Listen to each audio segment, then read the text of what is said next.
I've got my materials here, and there's a big difference between this pile of fabrics and this pile of fabrics. When I washed these many months ago, I remember that I left the first round.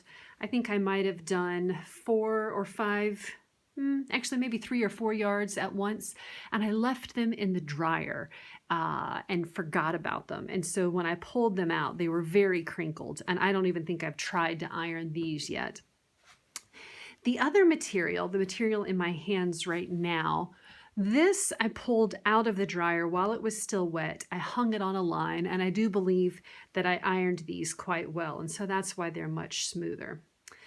This is what I'm going to work with for my final project, but I'm going to use some scraps to get started because it's been a little while since I've done these stitches.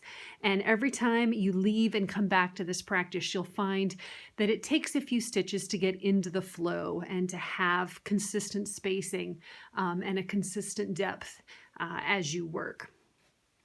One thing I didn't mention before is that with all of this Essex linen, this is a blend of cotton and linen. So it does have a bit of a softer hand to it than regular linen does.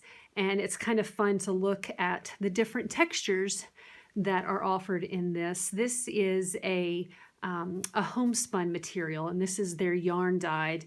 And I think that some of these are just the plain Essex. So they have different amounts of variation in the threads and colors, and they're just a lot of fun to work with. I'm excited to be using these today.